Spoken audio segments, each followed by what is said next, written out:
Власта троши неодговорно, а на Македонија и се случува кражба на државниот буџет.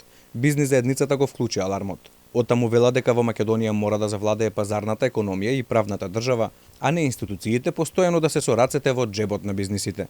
Ние немаме во државата корупција. Ние во најголем дел следејќи ги имаме кражба на државен буџет. Таа работа треба с места да се прекине. Ние имаме непродуктивни трошења. Ние не можеме да создадеме колку што можеме и колку што трошиме. То некој треба да излезе да го каже веќе конечно. А кои се тие што треба да го кажат, сите знаеме. Тие се политичките елити.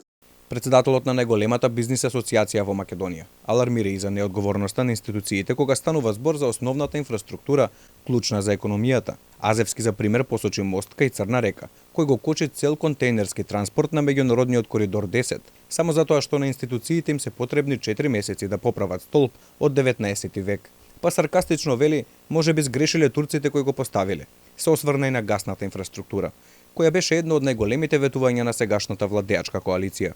Ние уште не сакаме да сватиме дека гасификацијата што ние не ја спроведуваме е проблем за продноста на гасот низ регионот и дека некој страда за тоа. И некои цени се дигаат и некои ги плаќаат тие. И некои цени паѓаат и некои шпекулираат и крадат на тоа.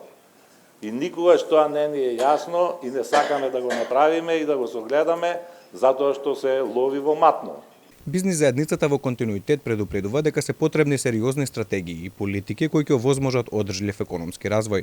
За тоа да се случи, дел од стопанствениците сметаа дека е потребно да се создадат услови и за подобрување на состојбите во делот на човечкиот капитал. Компаниите треба да се охрабрат и да навистина се погрижат за човечкиот капитал, односно човечките ресурси со кои што располагаат и да направат се за да успеат тие да ги задржат.